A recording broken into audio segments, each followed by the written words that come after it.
الرحمن الرحيم والتين والزيتون وطور سينين وهذا البلد الأمين لقد خلقنا الإنسان في أحسن تقويم. மனிதனின் வாழ்க்கை அது ஒரு மண்ணிலிருந்து தொடங்குகிறது. அல்லாஹ் கூறுகிறான், மண்ணால் உங்களை படைத்து பின்னர் நீங்கள் மனிதர்களாக பரவி இருப்பது அவனது சான்றுகளில் உள்ளவை. மற்றொரு வசனத்தில் அல்லாஹ் கூறும்போது, மனிதனை சோதிப்பதற்காக கலப்பு விந்து துளியிலிருந்து அவனை படைத்தோம், அவனை செவியுறுபவனாகவும் பார்ப்பவனாகவும் ஆக்கினோம். உங்களை ஒரே ஒருவரிலிருந்து அவன் படைத்தான், பின்னர் அவரிலிருந்து அவரது ஜோடியை படைத்தான். கால்நடைகளில் பலியிடத்தக்கதாக 8 ஜோடிகளை உங்களுக்காக இறக்கினான். உங்கள் அன்னையரின் வயிறுகளில் ஒரு படைப்புக்கு பின் இன்னொரு படைப்பாக 3 இருள்களில் உங்களை படைக்கிறான். அவனே அல்லாஹ் உங்கள் இறைவன், அவனுக்கே அதிகாரம் உள்ளது. அவனைத் தவிர வணக்கத்திற்குரியவன் யாரும் இல்லை. எங்கே நீங்கள் திசை திருப்பப்படுகின்றீர்கள்? நாம் பிறப்பதற்கு முன்பாக என்னவாக இருந்தோம்? எப்படி பிறந்தோம்? சிந்தித்து இருக்கிறோமா?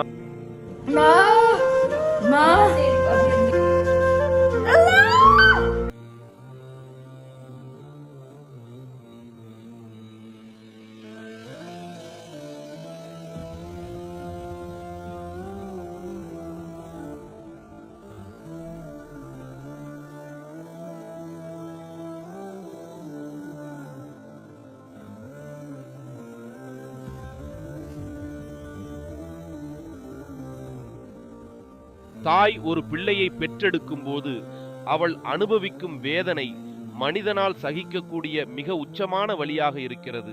அது உயிரையே தியாகமாக கொடுக்கும் அளவுக்கு உடலும் மனதும் சேதமடையும் ஒரு தியாக போராட்டம். அல்லாஹ் மிக பெரியவர். அல்லாஹ் இதை பற்றி கூறும்போது,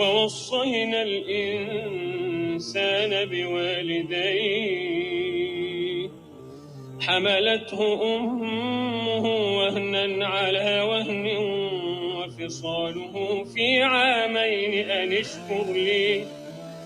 اشكر لي ولوالديك إلي المصير.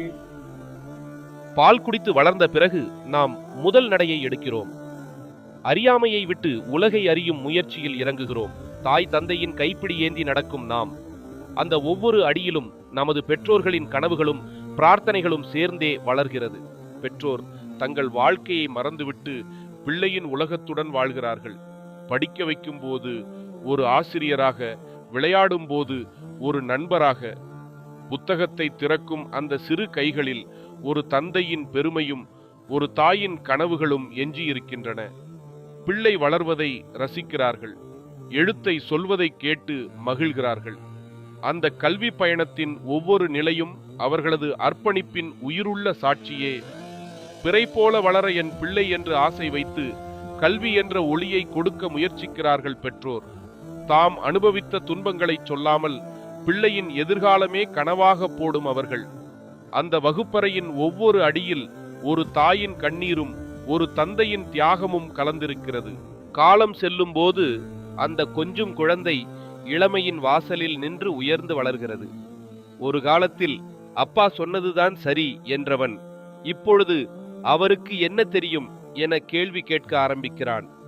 அறிவை பெருக்கிக் கொண்டவனே அழிவை அருகில் கொண்டு வந்ததை அறியாமல் பெற்றோரை புறக்கணிக்க ஆரம்பிக்கிறான். அவர்கள் வழிகாட்டும் வார்த்தைகள் பழையவை என நினைத்து புதிய உலகில்தானே தீர்வு என எண்ணுகிறான். இன்று அந்த பிள்ளை திருமணம் முடித்து புதிய வாழ்க்கையை ஆரம்பிக்கிறான். ஒரு காலத்தில் அம்மாவின் கதை கேட்டு தூங்கிய மகன் இப்போது மனைவியின் வார்த்தையில் விழிக்கிறான். தாய் ஒரு வார்த்தை பேசினால் கூட கத்தாதீங்க, மெதுவா பேசுங்க என கடித்துக் கொள்கிறான். பெற்றோர்கள் ஓரத்தில் நிசப்தமாக, நாங்க எவ்வளவு நாள் தான் இருக்க போறோம், அவன் சந்தோஷமாயிருந்தா போதும் என கூறி தாயின் தன்னை தேற்றிக் கொள்கிறாள். காலம் தாண்டி போய்கொண்டிருக்கிறது. தாய் ஒரு கேள்வி கேட்டால், தந்தை ஒரு ஆலோசனை சொன்னால், எப்போவுமே உங்க பேச்சுதானே கேட்டு தொலைச்சேன், இப்போவாவது என் வாழ்க்கையை வாழ விடுங்க என வெறுப்படைகிறான். நாளுக்கு நாள் அவரது பொறுமை குறைகிறது. பெற்றோர் கூடுதல் சுமையாகிறார்கள். தாயின் நலம் விசாரிக்கவும் தந்தையின் உடல் நிலையை கேட்பதற்கும் அவனுக்கு நேரமில்லை. இரவு தூக்கத்தை இழந்து பார்த்து வளர்ந்தவன் இப்போது பெற்றோர்களை பார்ப்பதற்கே சலிப்படைகிறான். கடைசியில் அந்த நாள் வந்தது. கணினியில் தேடிக்கொண்டிருந்தான். அருகிலுள்ள முதியோர் இல்லம். அவனுக்கு ஏற்ற அமைப்பை தேர்ந்தெடுத்து ஒரு முடிவை எடுத்துவிட்டான். தாய் தந்தை அமைதியாக இருப்பதை மட்டும் பார்த்தான். ஆனால் அந்த அமைதிக்குள் வீழ்ந்த ஆசைகள், அழிந்த கனவுகள், உடைந்த எதிர்பார்ப்புகள் அனைத்தும் புதைந்து கிடந்தன. கனவுகளுடன் வளர்த்த என் மகனா இன்று என்னை விட்டு விலக நினைக்கிறான்.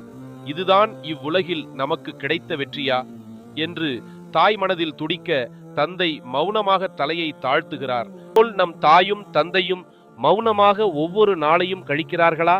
நம் குரலை கேட்க ஆசையுடன் எதிர்பார்த்து கொண்டிருக்கிறார்களா? இப்போது நாம் மட்டும் வாழ்க்கையில் ஓடிக்கொண்டிருக்கிறோமா? அவர்களின் வார்த்தைகள் சுமையாக தோன்றுகிறதா? இன்னும் தாமதமாகவில்லை. இன்னும் நேரம் கடந்துவிடவில்லை. நின்று சிந்தித்துப் பாருங்கள். மரணம் அவர்களை சந்திக்கும் முன் உடனே அவர்களிடம் செல்லுங்கள். மன்னிப்பு கேளுங்கள். அவர்கள் நம்மை மன்னிப்பார்கள். அல்லாஹ்விடம் துவா செய்யுங்கள். ரப்பிர் ஹம்ஹுமா கமா ரப்பயானி சகீரா, அன்புடன் பணிவு எனும் சிறகை அவ்விருவருக்காகவும் தாழ்த்துவீராக. சிறுவனாக இருக்கும்போது என்னை இருவரும் பராமரித்தது போல் இறைவா, இவ்விருவருக்கும் அருள் புரிவாயாக என்று கேட்பீராக. இன்னும் தாமதம் செய்யாதீர்கள். இப்போதே எழுந்து செல்லுங்கள். அவர்களது கண்ணீரை துடைக்கச் செல்லுங்கள். கருவிலிருந்து கடைசி மூச்சு வரை பெற்றோர்கள் நமக்காக செய்த தியாகம் அளவிட முடியாதது. ஆகையால் அவர்கள் மரணித்து விட்டாலும் கூட நாம் அவர்களுக்காக செய்ய வேண்டிய கடமைகள் மிச்சம் இருக்கின்றன. நபிகள் நாயகம் ஸல்லல்லாஹு அலைஹி வஸல்லம் கூறினார்கள், ஒரு மனிதன் மரணித்து விட்டால் 3 காரியங்கள் தவிர மற்ற செயல்பாடுகள் முடிந்துவிடும்.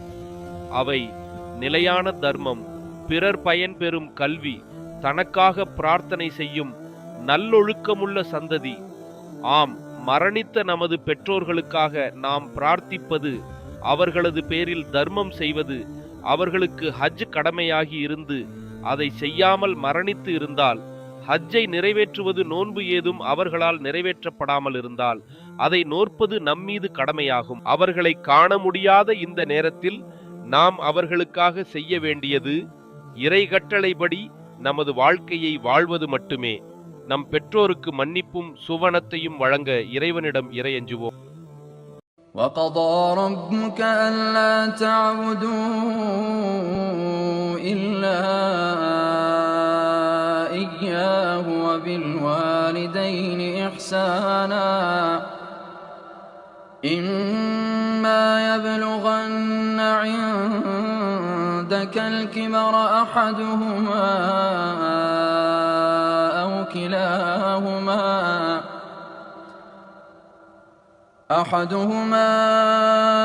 كِلَاهُمَا فَلَا تَقُل لَّهُمَا أُفٍّ